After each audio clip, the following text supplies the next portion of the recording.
Bonjour. Alors, c'est la deuxième fois que je fais une conférence sur les journées numériques. Ça me fait vraiment toujours très plaisir. Et cette conférence fait suite à une conférence qui a été faite l'année dernière sur les 9 clés pour faire un PCA de façon efficace et une gestion de crise. Et puis, avec ça est arrivée cette notion de un PCA, ça coûte de l'argent.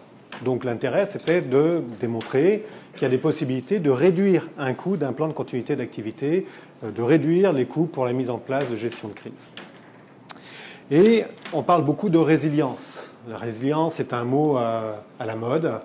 Quand je discutais avec un collègue, il me disait oh, mais résilience, il faut qu'on le place forcément dans une phrase. Ça tombe bien, moi je l'ai placé dans une présentation.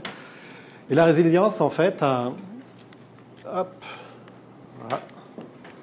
La télécommande. Bon, on va se le faire manuellement.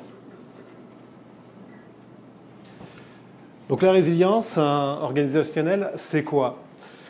L'intérêt de la résilience, c'est la capacité d'une organisation de pouvoir anticiper, de pouvoir se préparer, de pouvoir réagir et s'adapter aux changements. Ces changements peuvent être sur la durée.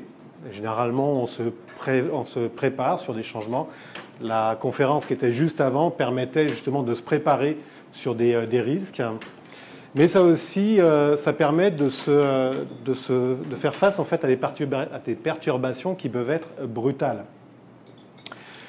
Le but d'une résilience, c'est de pouvoir survivre. Survivre en fait à un choc brutal, à un événement, à un sinistre. Mais c'est aussi là pour prospérer dans le futur.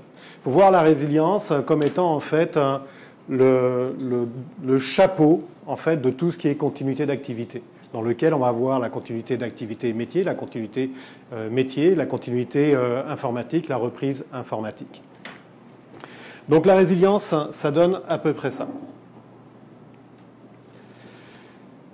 En vue de pouvoir réduire les coûts, c'est intéressant de pouvoir s'auto-évaluer. Le fait de s'auto-évaluer, il y a des questionnaires pour ça que vous pouvez trouver sur différents sites. Ça permet de mieux se connaître. Et pour mieux se connaître, il y a certains facteurs, certains points sur lesquels il faut apprendre à mieux se connaître. Par exemple, apprendre à mieux connaître ses actifs. Connaître ses actifs, ça va permettre de pouvoir se faire des projections, de pouvoir voir avec les actifs que l'on a comment est-ce qu'on peut économiser plutôt que de se lancer en fait dans des dépenses qui sont excessives. Alors les actifs, il y en a de plusieurs sortes. Il y a des actifs matériels, les bâtiments, l'informatique, des CTI, des bureaux, des filiales. Il y a des actifs qui sont immatériels, les relations que vous avez avec vos clients, avec vos fournisseurs.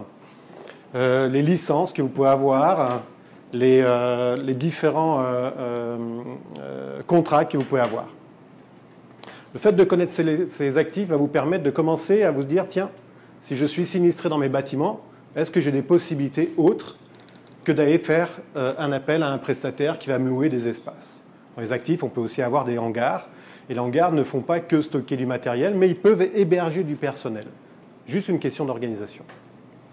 Ensuite de ça, faire une évaluation pour mieux se connaître dans ses plans. Dans toute entreprise, il y a normalement le plan de mesure d'urgence qui est une obligation. Ce plan de mesure d'urgence, est-ce qu'il est mature? Est-ce qu'il est connu par mon personnel? Est-ce que c'est instinctif pour mon personnel que quand il y a une sonnerie d'alarme, ils savent quoi faire, où se regrouper?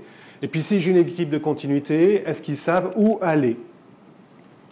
Il y a aussi dans les plans la gestion de crise. La gestion de crise, c'est pour moi quelque chose de très important. C'est même d'ailleurs le primordial dans la mise en place d'une résilience. Sans gestion de crise, vous allez en fait, comme un canard, pédaler à fond et puis en fait avancer difficilement. Les plans, c'est aussi les plans concernant votre informatique. Très souvent, en fait, on a dans des centres informatiques des pannes électriques. Et ça, on est plutôt assez bon, on arrive à reconstruire, à redémarrer l'électricité. Mais qu'est-ce qu'il en est si mon CTI vient à être brûlé ou comme lors du 11 septembre, la tour s'écroule et puis que j'ai perdu tout mon CTI, tout mon informatique et en plus de ça que j'ai perdu mes personnels qui opèrent l'informatique. Comment sont mes plans de reprise informatique par rapport à ça? Mais on parle souvent d'informatique, ça craque un peu là. On parle souvent d'informatique, hein, mais il n'y a aussi pas que l'informatique. Il y a du business autour. Mon métier, mes personnels hein, qui sont front aux clients, qui doivent répondre, qui doivent prendre des commandes. S'il y a plus d'informatique, comment est-ce qu'ils travaillent? Parce que moi, j'ai quand même des commandes à recevoir, j'ai quand même à répondre à des clients. Comment est-ce que moi, en tant que métier, je fais pour continuer à travailler? Les plans de continuité, les plans de continuité métier. Est-ce que j'en ai? Les personnels. Alors, les entreprises hein, sont faites de dirigeants, mais aussi de personnel. Et en fait, pour moi, le cœur de l'entreprise, hein, c'est l'humain.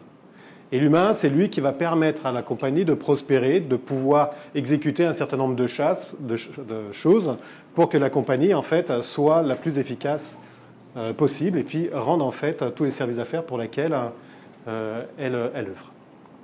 Mais dans ces personnels-là, est-ce que mes personnels sont assez formés? Est-ce que j'ai des personnels qui sont anciens et qui sont remplis d'expérience, mais cette expérience-là, est-ce qu'elle est connue par d'autres personnels? Est-ce que j'ai des personnels qui sont très critiques versus d'autres qui le sont moins? Faire un état des lieux par rapport à ça permet justement de commencer à se faire une tête et mieux se connaître. Les partenaires.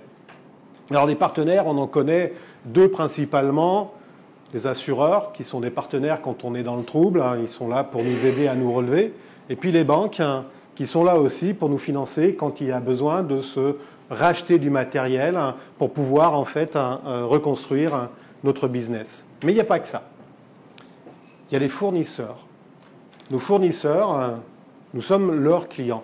Ils ont tout intérêt en fait à pouvoir nous aider pour pouvoir continuer à nous vendre leurs services.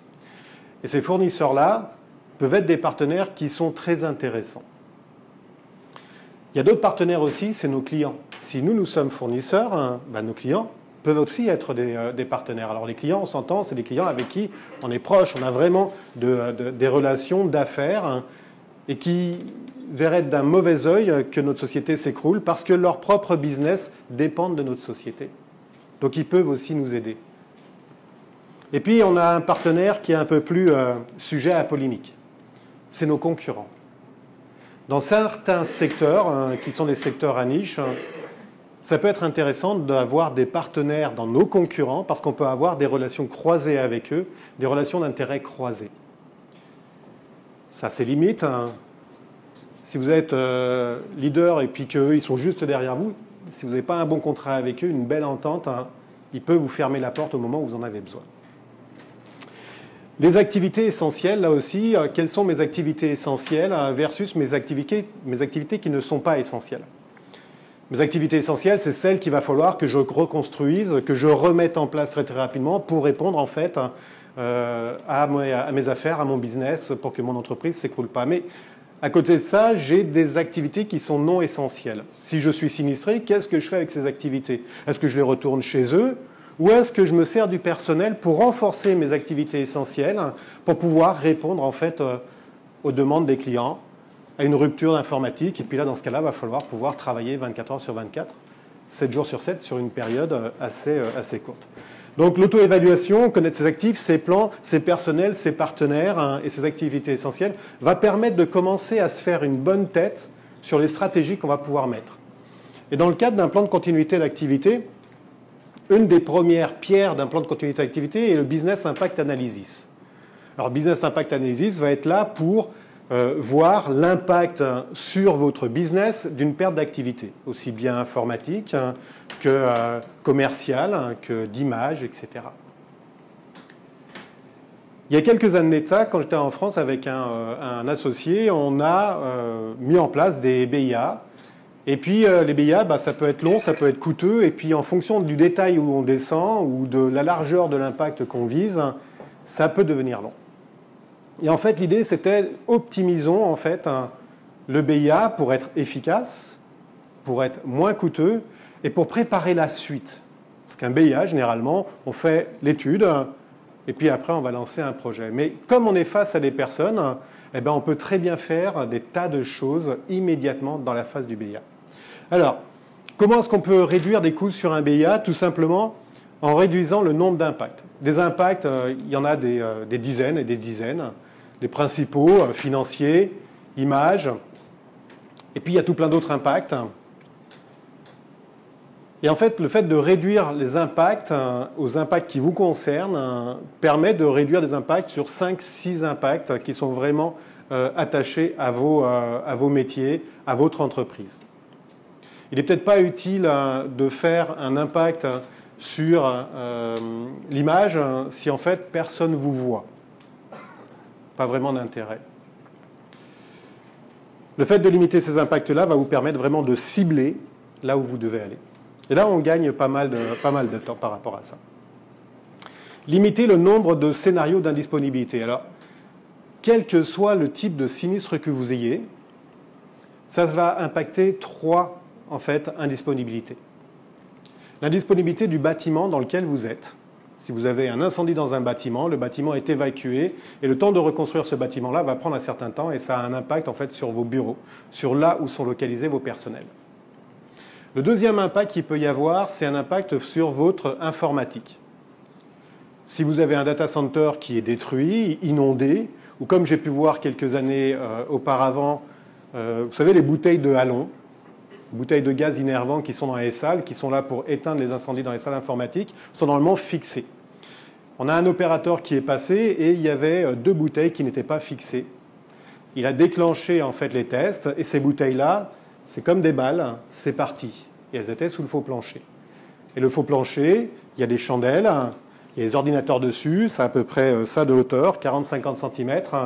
Et là, ça a été strike. La bonbonne a viré toutes les chandelles qui étaient sous le faux plancher, et le faux plancher est descendu de 40 cm, et les ordinateurs se sont tous affaissés. Remonter un CTI comme ça devient assez long à mettre en place, et c'est des choses qui arrivent. Et c'est arrivé 2 fois. Pas dans la même société. Ce qui est triste. Enfin bref. Donc la disponibilité de l'informatique. L'informatique, ça peut être aussi le matériel, mais ça peut être l'immatériel. La conférence qui était juste avant met en place des solutions qui permettent justement de faire de la prévision plutôt que des antivirus, de réfléchir un petit peu à tout ça et puis de remonter des alertes par rapport à ça. Ça amène à quoi? Ça amène à la perte d'informatique. On parle beaucoup d'info nuagique. Alors info nuagique, c'est très très à la mode, c'est très bien en effet, c'est une solution technique, mais on perd en fait la propriété quelque part de ces données chez soi. Si vous avez une attaque virale qui vous bloque vos disques, vos données, vous avez un sinistre et vous n'avez plus d'accessibilité sur vos données. Ce n'est pas forcément une destruction du matériel, mais ça peut être bref, vous n'accédez pas à vos données. Allez, troisième scénario d'indisponibilité des personnels. Vous avez des personnels qui sont clés. Il y a quelques temps de ça, on avait vraiment des personnels, on comptait sur eux, sans eux, l'entreprise ne tournait pas. Surtout ceux qui avaient les mots de passe dans leur tête. Si eux partaient, c'était plutôt compliqué. On entend souvent des compagnies qui ont des personnes clés, puis la personne clé se fâche avec la compagnie et part. Puis tout le système informatique, soit est bloqué, ou alors c'est compliqué de tout remettre en place. Donc là-dedans, qu'est-ce qu'on fait si on a des personnels qui sont indisponibles? Et puis je vais rajouter quand même un 4e scénario, mais qui lui, généralement, est plutôt bien géré. C'est la rupture, en fait, des fournisseurs électriques, fournisseurs de matériel, fournisseurs de moyens, fournisseurs de services. Mais ça, généralement, c'est plutôt bien ficelé. Comme on fait un BIA, on est en relation directe avec des personnes qui connaissent leur business, qui connaissent leur métier. Le principe du BIA, c'est de faire des interviews et de remonter un certain nombre d'informations par rapport à ça, des informations qui sont vitales. En combien de temps ton entreprise, pendant combien de temps on peut se passer de ton entreprise? Est-ce que tu peux perdre des données et combien tu peux en perdre? Quelles sont les personnes clés chez toi? Etc., etc. Et on remonte pas mal d'informations qui, en fait, à force d'y réfléchir, on en aura besoin en cas de sinistre, dans le cadre de la création en fait, des procédures, aussi bien des procédures métiers que des procédures informatiques. Et comme on est face à des personnes qui sont intelligentes et qui connaissent leur système, elles réfléchissent quand on les met en situation sur « tiens, tu te retrouves dehors parce que ton bâtiment est en feu, comment est-ce qu'il faudrait que tu travailles ?» Et le fait de les mettre en situation, on va commencer, dès le BIA, à construire un début de procédure. On va commencer à construire des éléments que l'on va pouvoir se servir par la suite. Et là, croyez-moi, on gagne beaucoup de temps et on gagne beaucoup d'argent. Avec ces personnes-là, quand on discute et qu'on les met en situation, elles vont commencer à réfléchir à des solutions préventives, des solutions de contournement. Mise en situation, tu n'as plus informatique, comment est-ce que tu fais pour travailler? Ah ouais, mais moi, mon travail, c'est l'informatique. Ah ouais, mais tu n'en as plus, comment tu fais? Et à force de poser la question, d'amener les personnes dans un retranchement, elles-mêmes, elles vont trouver des solutions. Et ces solutions sont vraiment des pépites. Et ces solutions-là, il faut les garder, les faire progresser et les amener en fait à maturité. Alors on pourrait prendre toutes ces solutions et puis faire un immense projet qui va prendre des années, beaucoup de financement, beaucoup de choses, et qui en fait va trop durer. Et c'est pour ça que le 5e point, c'est à partir de ça, il est tout intéressant d'initier des micro-projets. Pas forcément des projets d'entreprise, mais des micro-projets au niveau de l'activité qu'on vient d'interviewer. Ils savent ce qu'ils ont à faire, ils connaissent leur métier. Ils n'ont plus qu'à mettre en place des solutions de contournement avant le sinistre. Je travaille dans un métier où je reçois du courrier, et puis ce courrier-là, je le stocke dans une armoire. Le feu prend, mon courrier détruit, mais pas de bol, là-dedans, il y a des contrats. Peut-être que dans mon métier, je vais me dire, tiens, dès que je reçois un papier, je vais scanner en fait ce document-là pour le mettre sous forme numérique qui va être externalisé à l'extérieur. On réorganise un peu son travail et ça permet de pouvoir rajouter de la résilience à son entreprise, à son métier, à son activité. Donc optimiser le BIA permet de gagner du temps et aussi de gagner de l'argent. On limite le nombre d'impacts, on limite le nombre de scénarios, on peut commencer à rédiger des procédures, on réfléchit sur les solutions préventives, des solutions qu'on peut mettre en place, et on génère quelques micro-projets.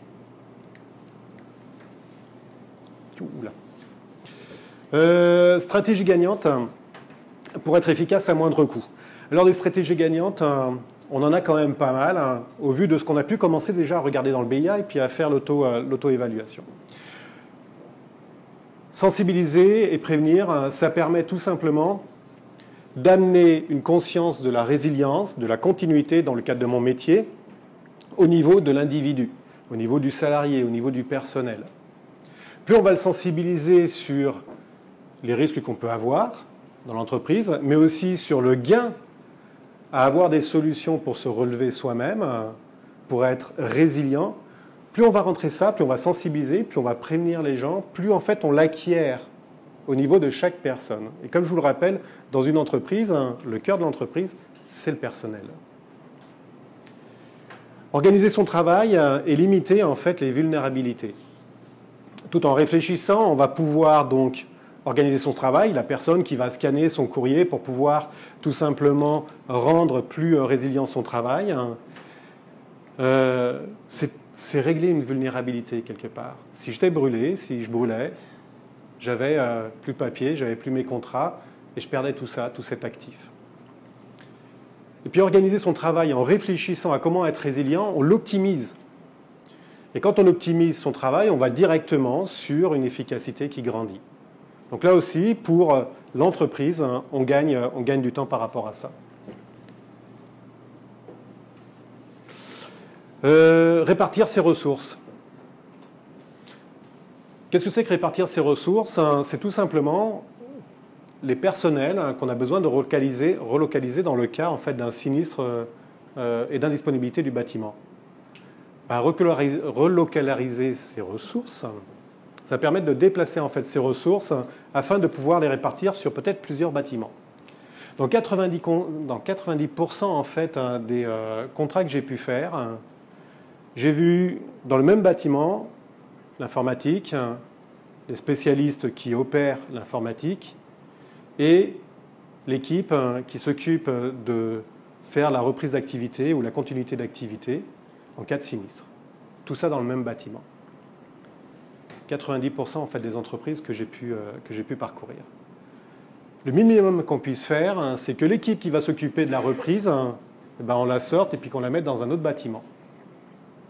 Le mieux serait de pouvoir extraire les spécialistes et de les mettre dans un autre bâtiment et de laisser l'informatique dans le même endroit.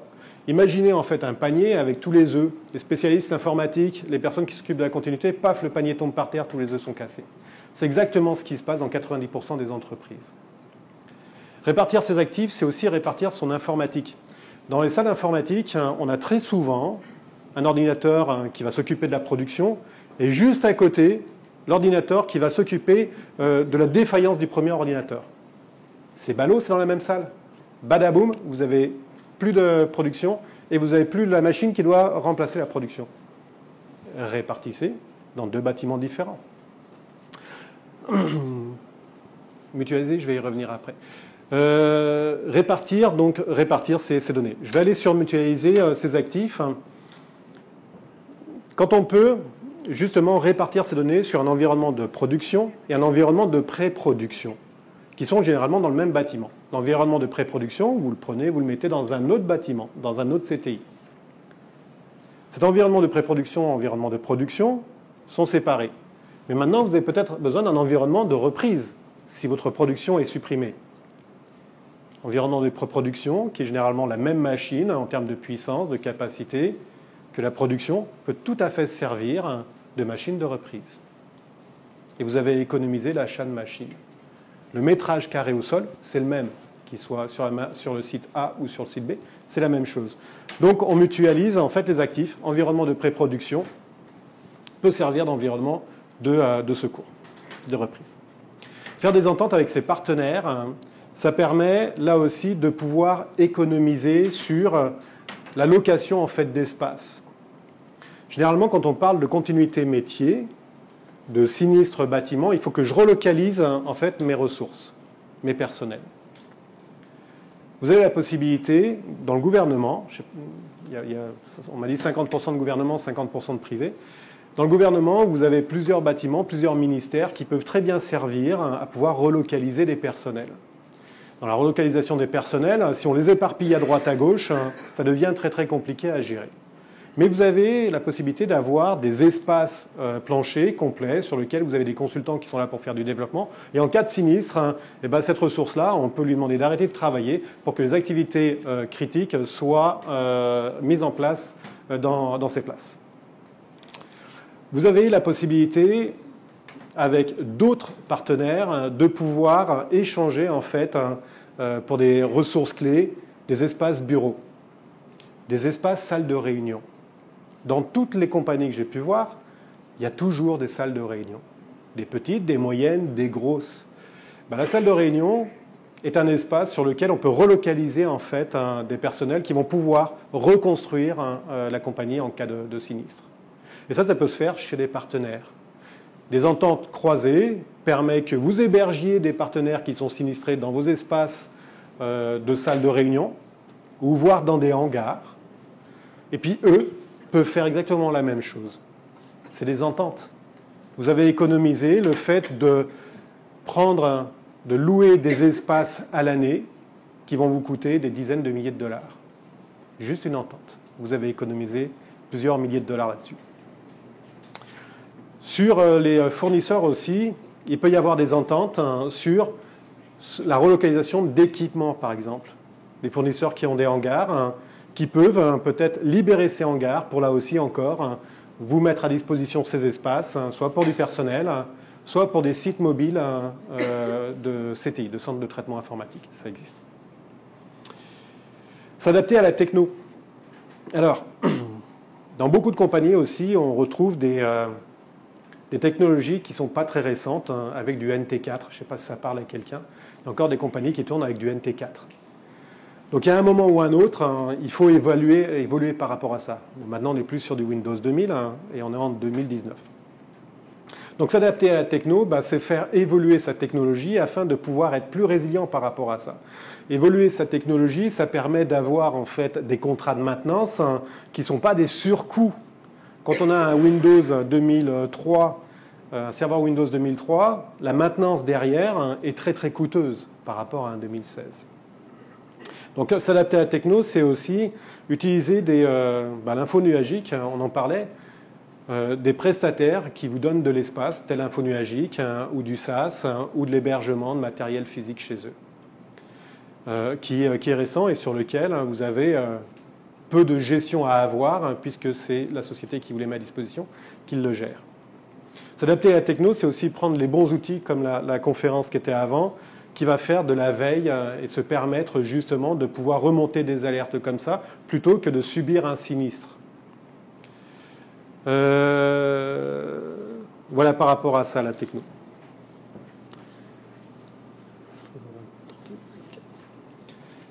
Impliquer la direction. Ça, c'est un cheval de bataille qui est pas toujours simple.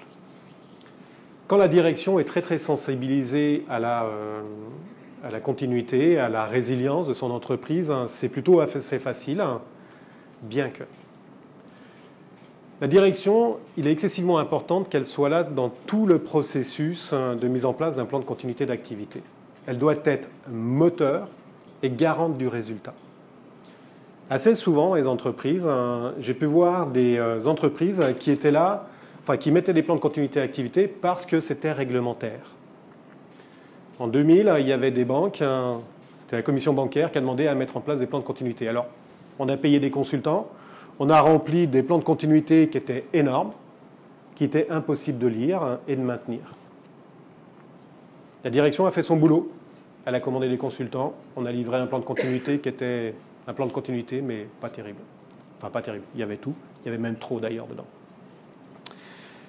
Impliquer la direction, c'est faire que la direction soit présente de bout en bout et qu'elle demande en fait des comptes aux responsables de plan de continuité d'activité sur l'avancement, sur la mise en œuvre. Si la direction n'est pas porteuse, c'est la base qui va essayer de monter ça. Donc elle va être là, elle va vouloir forcer. Mais à force de forcer, on se fatigue. Et donc par rapport à ça, la direction doit être moteur et tous les niveaux intermédiaires jusqu'à la base doivent être moteurs pour pouvoir mettre les plans de continuité en place et surtout que ça ne dure pas sur la longueur. L'impact qu'une direction n'est pas impliquée dedans, c'est que ça va durer dans la longueur et qu'un plan de continuité pour une entreprise de 2000 activités, 100 activités, 2000 salariés, c'est à peu près 1 an de mise en place. Et dans certaines entreprises, j'ai pu voir 2 ans pour ce temps-là, avec un résultat qui n'est pas efficace. Donc l'implication de la direction, c'est excessivement fort et ça fait économiser aussi beaucoup d'argent, beaucoup de temps par rapport à ça.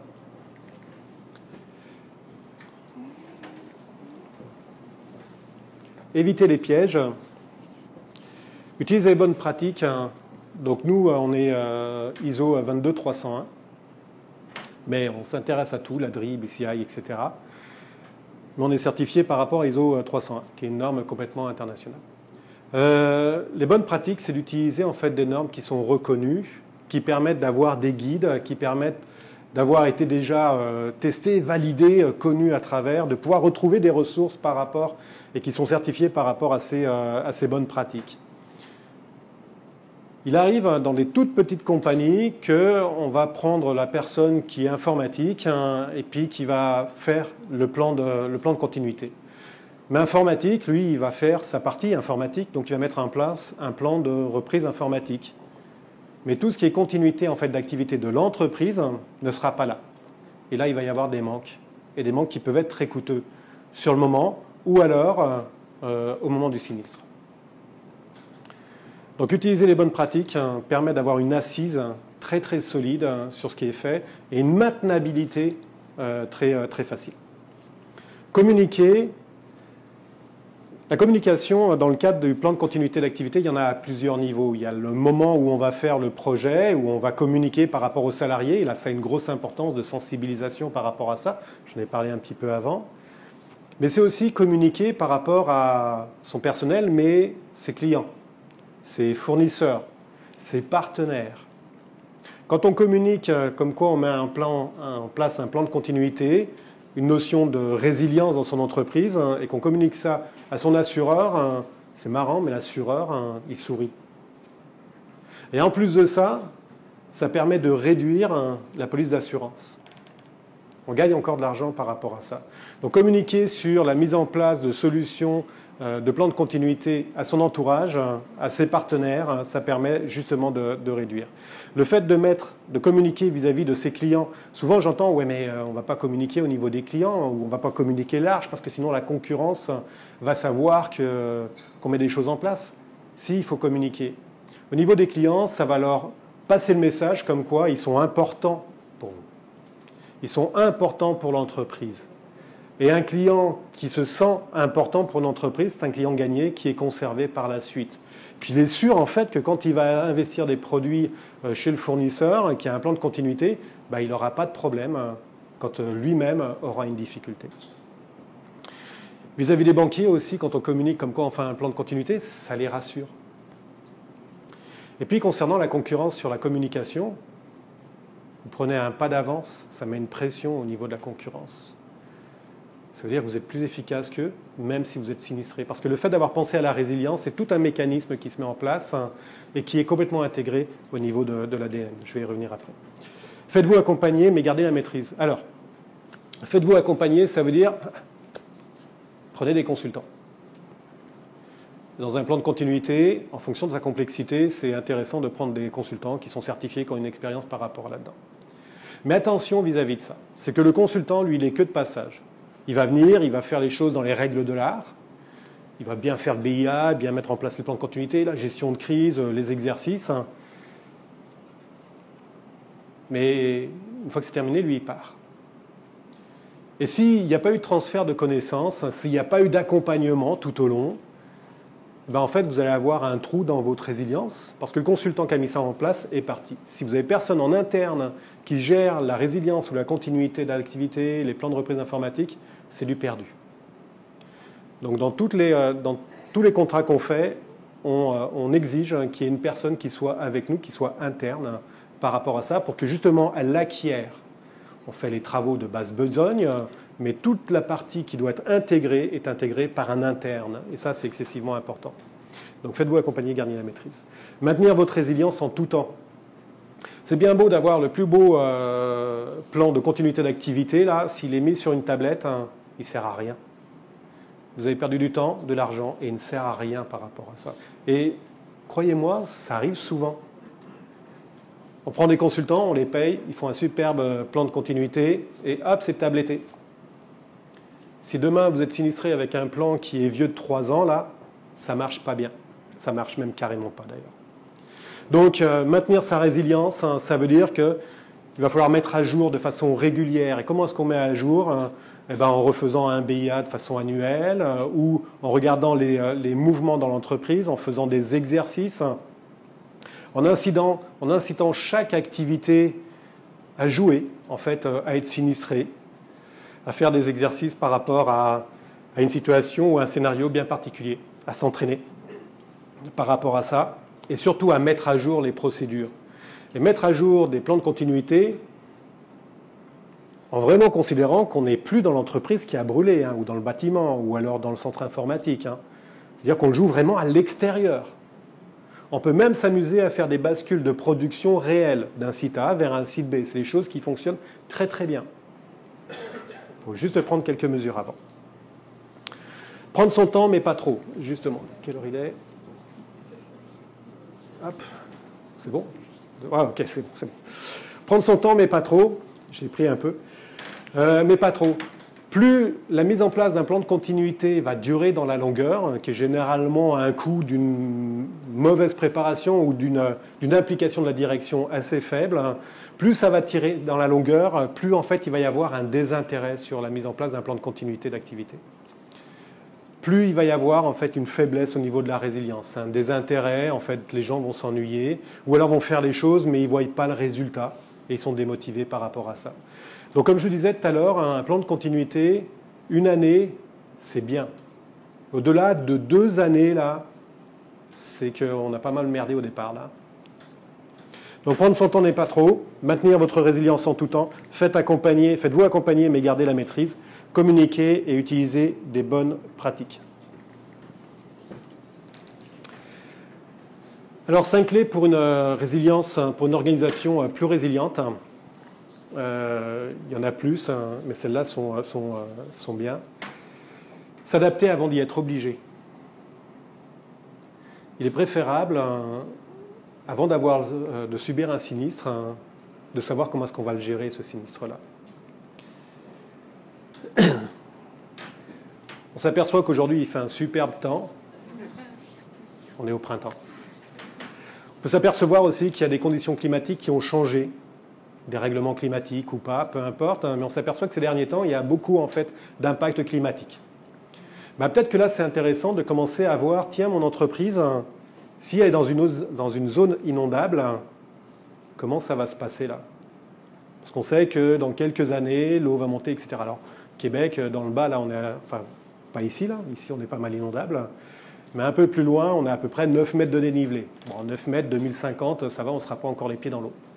Mais ça n'empêche pas qu'il faut quand même commencer à se préparer sur des événements climatiques. Ottawa, dernièrement, il y a eu des tempêtes, un cyclone. Pourtant, ce n'est pas franchement l'endroit des tornades, pardon.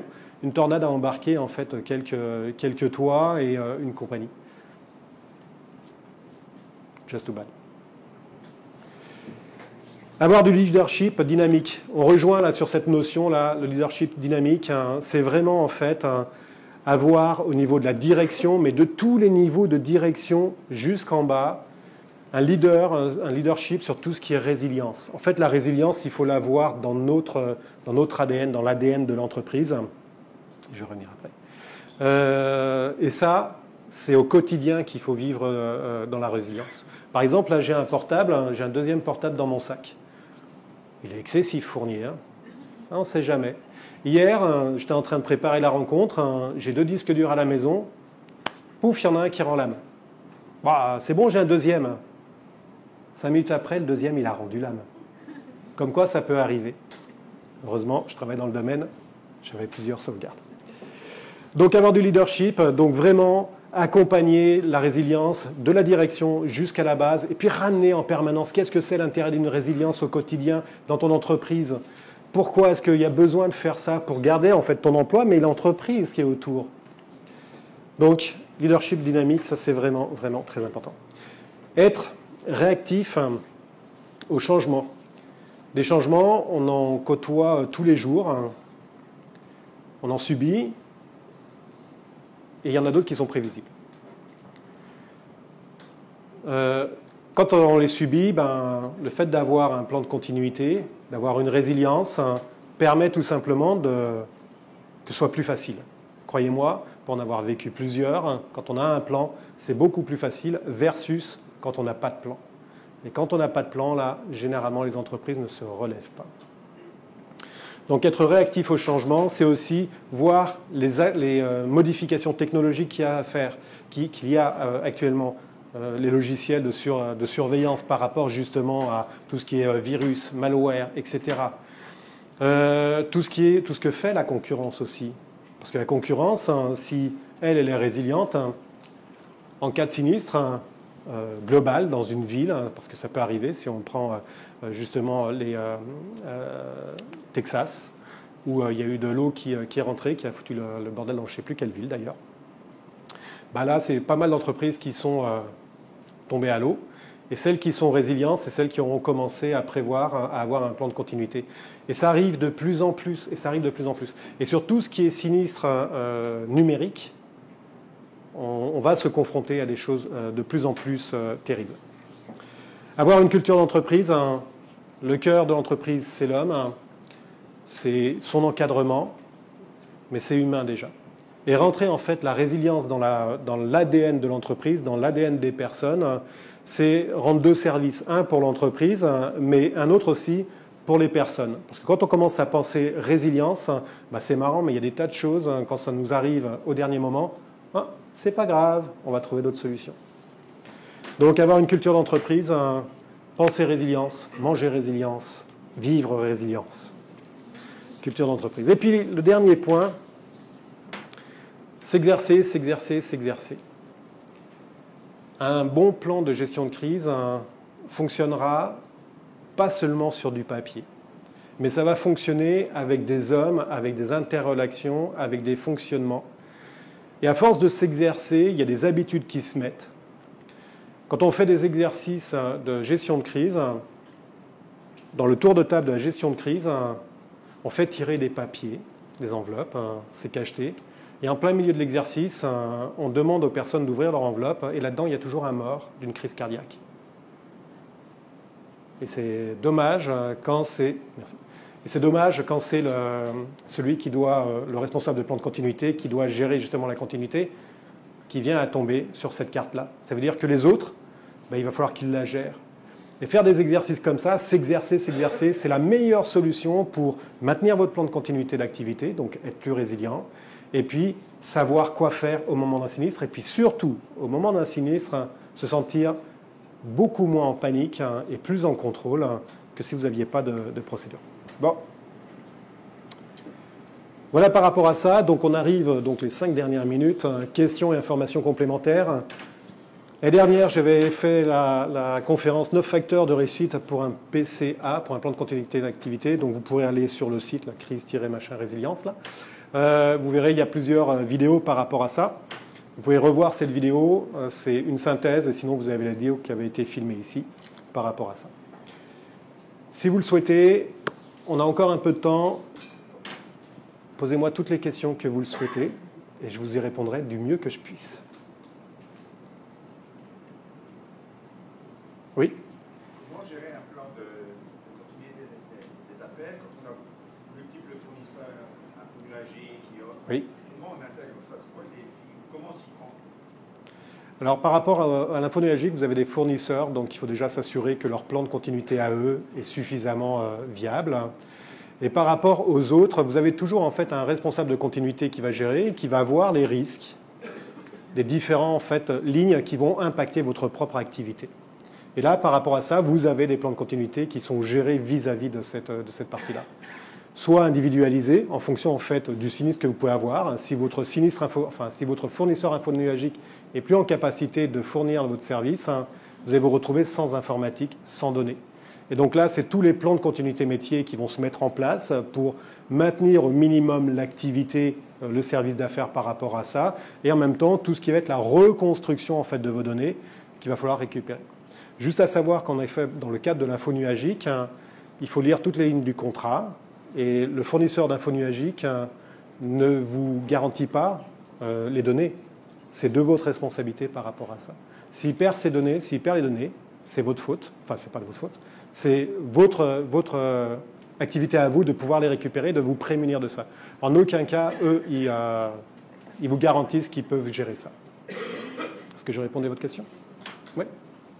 Une autre question? Oui. À partir de quel temps l'entreprise devient pertinente d'implanter des besoins de population à partir de quel temps? Dès le départ. J'aurais tendance à dire dès le départ. Parce que le fait de commencer par des bonnes pratiques, peu importe en fait la taille de l'entreprise, ça permet vraiment d'avoir une base solide. Et puis ISO 22301, en fait, vous avez 101 activités là-dedans, là, il suffit de les suivre et c'est un superbe guide. Donc peu importe en fait de la taille de l'entreprise, pour moi le fait de commencer à avoir dès le départ, même une petite entreprise, c'est une très très bonne chose d'utiliser en fait des bonnes pratiques. Et ISO 22301 en est une très très bonne. En tout cas, moi, c'est celle que j'ai et celle que j'adore. Donc. Une autre question? Quand vous avez la diapositive avec les bonnes pratiques, vous avez notamment parlé de bien communiquer avec d'avoir l'éducation de la direction. Aussi, il y en avait ailleurs, on parlait de bien communiquer. Alors, dans vos référentiels de bonnes pratiques, celui que moi je connais qui est utilisé pour faire avoir le langage de vos actions, c'est COVID. Et oui. Non, c'est vrai. Oui, parce que je suis resté vraiment en fait dans de la continuité. Mais oui, COVID, vous avez tout à fait raison dans tout ce qui est gestion d'incidents aussi. Oui, tout à fait.